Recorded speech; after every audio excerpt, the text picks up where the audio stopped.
텔레그램 바다톡톡 시청자 여러분 안녕하세요.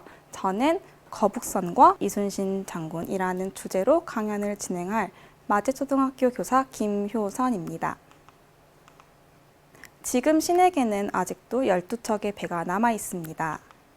싸움이 급하니 나의 죽음을 알리지 말라 라는 말을 남긴 인물은 누구일까요?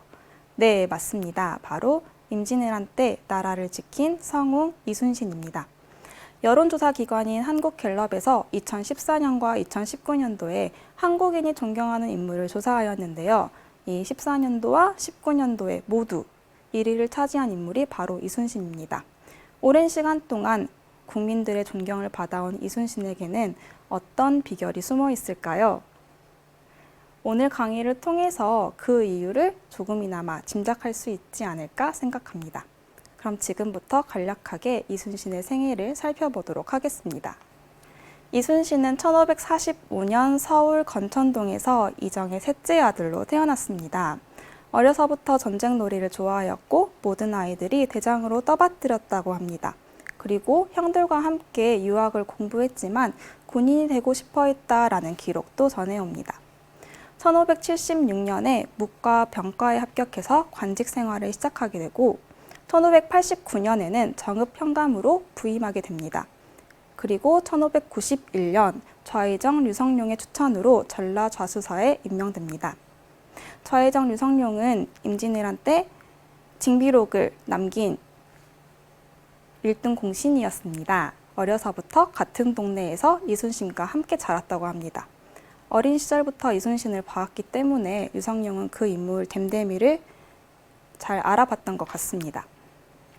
이순신의 관직 생활 기간 동안 류성룡은 든든한 지원군이 되었습니다. 1592년 4월 12일에는 거북선이 완성되었는데요. 그 다음 날 4월 13일에는 임진왜란이 일어납니다. 이후 옥포해전, 사천해전, 당포해전, 한산대첩 등을 거치면서 이순신과 조선수군은 우리 앞바다를 지켰습니다. 이순신은 1593년도에 삼도수군 통제사에 임명됩니다. 삼도수군 통제사는 충청도와 전라도, 경상도의 수군을 총괄하는 자리였습니다. 지금으로 치면 해군 참모총장격이라고 합니다. 하지만 정유재란이 일어나기 직전에 일본의 계략과 당시 이순신을 시기하던 세력의 모함을 받아서 1597년에 파직되고 맙니다. 이 자리에는 대신 원균이 올랐는데요. 이 원균이 이끄는 조선 수군은 7천량 전투에서 대패하고 맙니다. 조정에서는 부랴부랴 1597년 7월에 다시 이순신을 삼도수군 통제사로 임명합니다. 그리고 1597년 9월에 13척의 배로 133척의 적선을 무찌른 명량대첩이라는 커다란 승리를 거둡니다. 이후에 도요토미 히데요시가 죽고 일본군은 철수하게 됩니다. 본국으로 돌아가려는 일본군을 그대로 보낼 수 없었던 이순신은 명나라 수군과 연합해서 1598년 2월 노량 앞바다에서 치열한 전투를 벌입니다.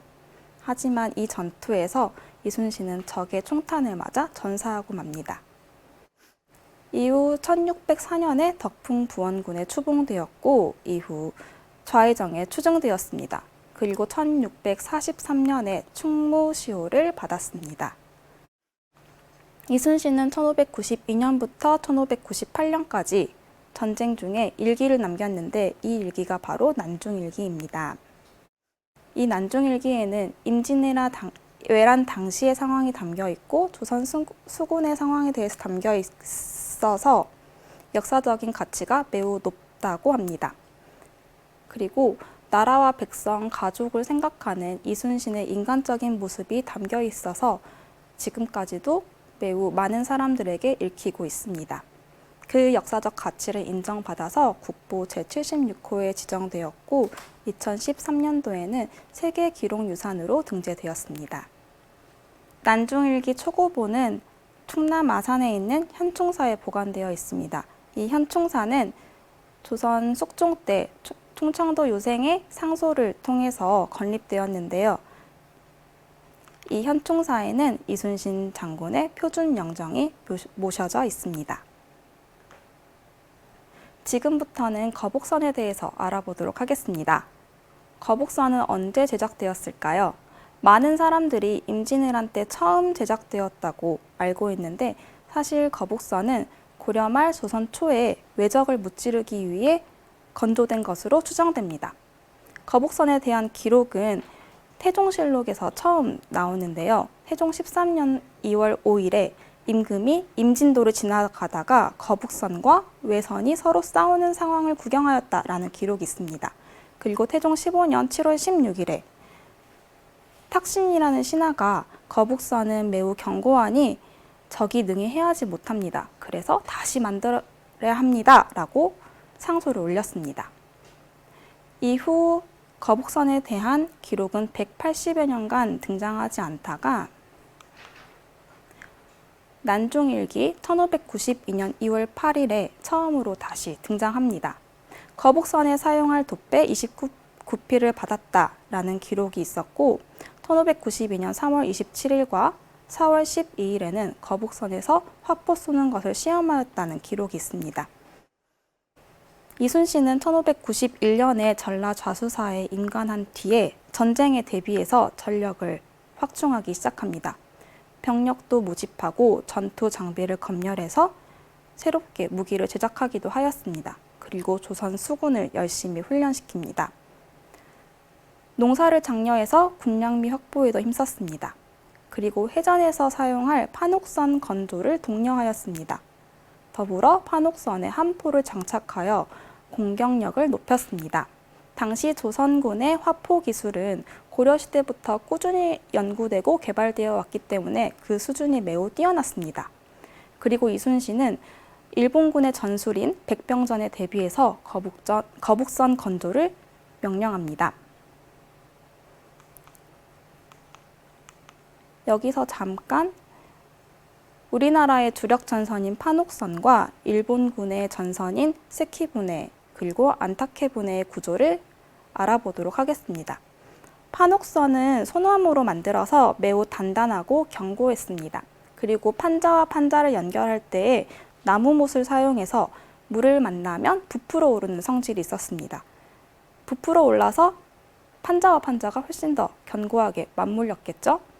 그리고 이 판옥선은 바닥이 평평한 평저선이었습니다.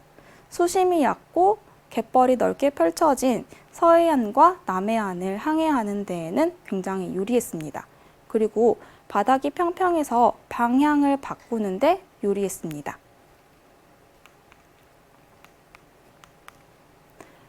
반면 일본군의 전선인 세키부네와 안타케부네는 전나무와 삼나무로 만들어서 굉장히 가볍고 강도가 소나무보다는 떨어졌다고 합니다. 그리고 판자와 판자를 연결할 때 쇠못을 사용해서 바닷물에 쉽게 부식된다는 단점이 있었습니다. 그리고 배 바닥의 모양이 뾰족한 첨저선이어서 깊은 바다를 항해할 때에는 굉장히 유리하지만 우리나라처럼 수심이 얕은 바다에서는 불리했습니다. 일본군의 전술은 빠르게 배에 접근해서 그 배에 뛰어올라서 근접전에서 전투를 하는 등선 백병전이었는데요. 일본군은 전투 경험이 풍부해서 훨씬 더 전력이 강했다고 판단했습니다. 이순신은 그래서 이런 백병전을 최소화하기 위해서 많은 고민을 했는데요. 그 고민이 바로 거북선 건조로 이어집니다. 그러면 거북선은 어떻게 생겼을까요? 이순신이 당포회전 후 승리를 보고하는 장계를 올렸는데요. 그 장계가 바로 당포파 외병장입니다.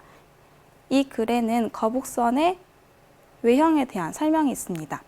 앞에는 용머리를 설치해서 입으로 대포를 쏘게 하고 등에는 쇠송곳을 심었으며 안에서는 밖을 내다볼 수 있으나 밖에서는 안을 엿볼 수 없었다. 그리고 천자포와 지자포, 현자포와 황자포 등의 각종 총통을 달았다는 기록이 있습니다. 또 거북선의 외형에 대한 설명이 선조 수정실록에서도 볼 수 있는데요. 이 기록에 따르면 배 위에 판목을 깔아서 거북의 등처럼 만들고 십자로 좁은 길을 냈다고 합니다. 그리고 나머지에 칼 송곳 같은 것을 줄지어 꽂았다고 합니다. 그리고 꼬리 밑에도 총구멍을 설치했다고 해요. 좌우에도 총구멍이 각각 6개씩 있었고 군사는 모두 그 밑에 숨어 있었다고 합니다. 사면으로 포를 쏠 수 있었고 전후 좌우로 이동하는 것이 나는 것처럼 빨랐다고 합니다.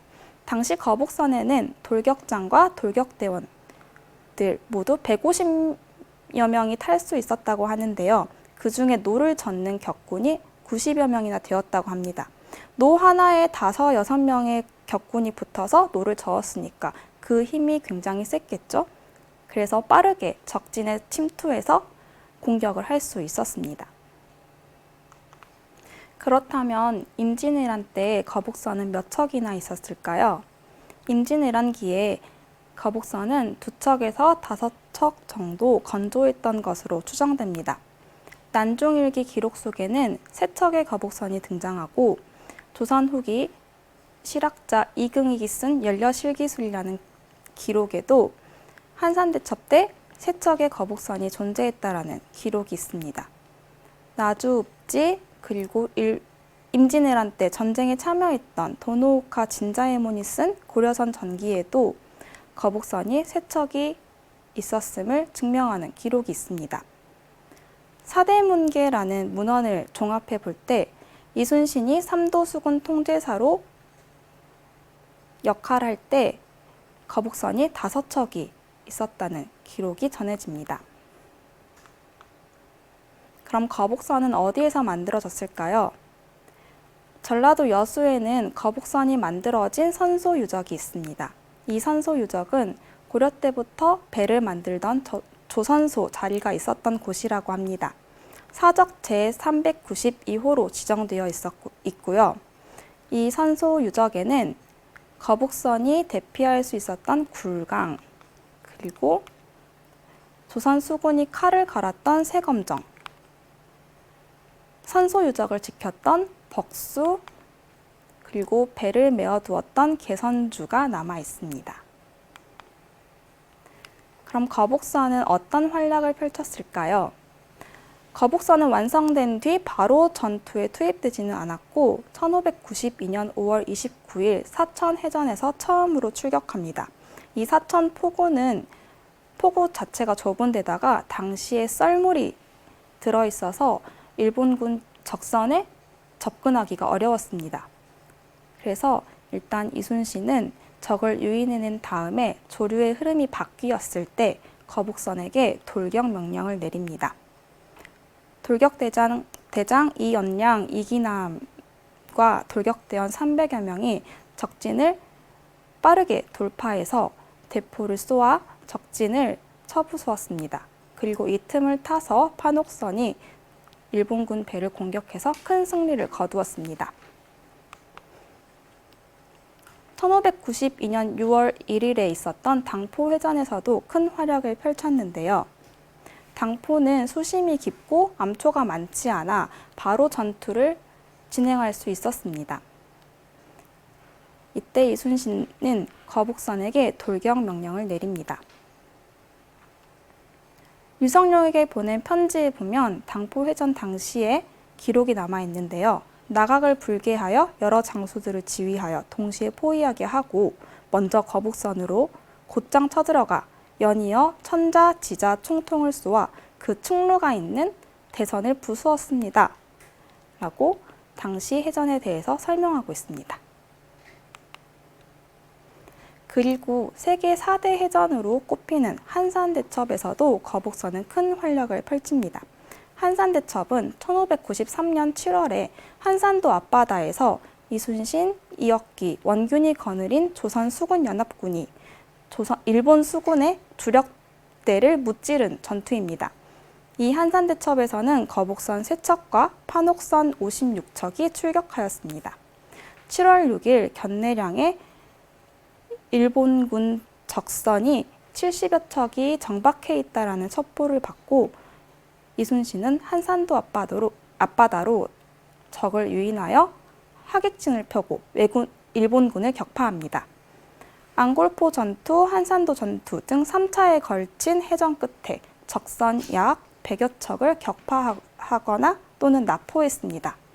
이 전투는 우리 바다와 지형의 특징을 잘 알고 이해한 이순신의 지략과 수군의 용맹함이 함께 어우러져 큰 승리를 거두었습니다. 1597년 명나라와 일본의 협상이 결렬되면서 정유재란이 일어납니다. 당시 이순신은 일본의 계략과 이순신을 시기하던 세력의 모함에 휘말려 관직에서 파직되고 백의종군하게 됩니다. 그리고 삼도수군 통제사로 원균이 임명되는데요. 이 원균이 이끄는 조선 수군은 7,000량, 지금의 거제도 부근에서 기습을 받아 전멸하고 맙니다. 그리고 이 전투에서 거북선 3척 모두 소실됩니다. 이 전투에서 경상우수사 배설이 12척의 판옥선을 이끌고 도주했는데요. 이후 조정에서는 이순신을 다시 삼도수군 통제사로 임명합니다. 이순신이 남긴 명언, 신에게는 아직도 12척의 배가 남아있습니다. 이때 이 12척이 바로 경상우수사 배설이 이끌고 도주한 그 판옥선 12척입니다. 이후 해전에서는 거북선 없이 판옥선과 협선 등으로 전투가 이루어집니다. 지금부터 이순신의 지략이 담긴 거북선 모형을 직접 제작해 보도록 하겠습니다. 먼저 바닥판과 앞판 그리고 뒷판을 연결하겠습니다. 앞판에는 용머리가 꽂힐 구멍이 있습니다. 그리고 뒷판에는 꼬리가 꽂힐 구멍이 있습니다.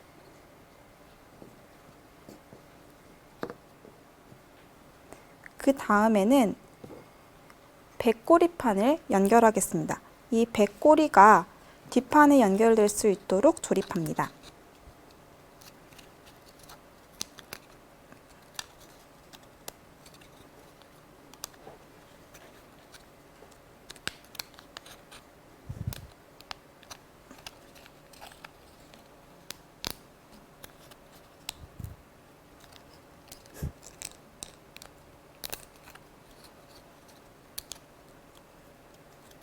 반대쪽 배꼬리판도 조립합니다.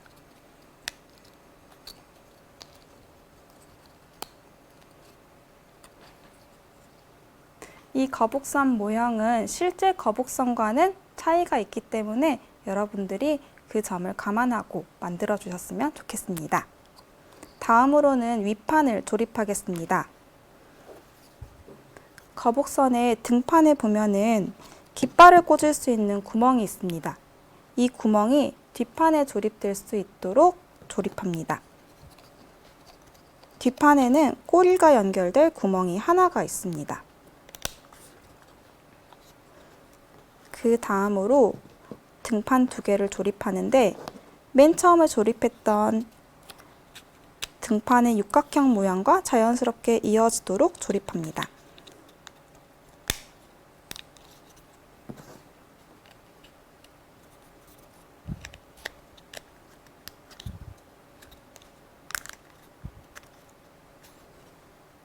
다음으로 용머리를 조립합니다.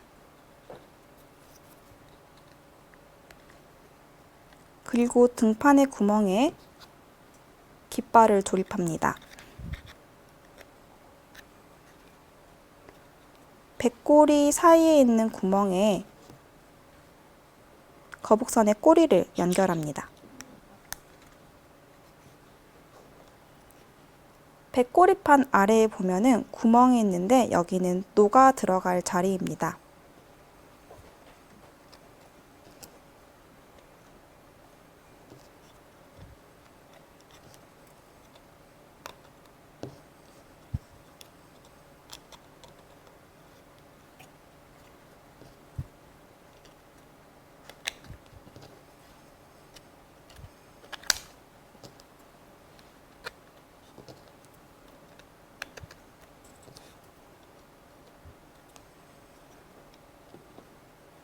자, 이렇게 오늘 이순신과 거북선에 대해 알아보고 모형 거북선까지 제작해 보았습니다. 강의를 마무리하기 전에 한 가지를 더 덧붙이려고 합니다. 거북선이 적진을 돌격해서 적의 간담을 서늘하게 할 수 있었던 진짜 이유는 조선 수군들의 피나는 노력이 있었습니다. 어두컴컴한 선실 안에서 열심히 노를 젓고 그 치열한 전투 속에서도 열심히 전투에 참여했던 조선 수군들이 있었기에 이순신과 거북선 그리고 수군들은 큰 승리를 거둘 수 있었습니다. 임진왜란에는 이순신과 거북선만 있었던 것이 아니라 조선 수군들도 있었음을 기억해 주셨으면 합니다. 이상으로 강의를 마무리하겠습니다. 감사합니다.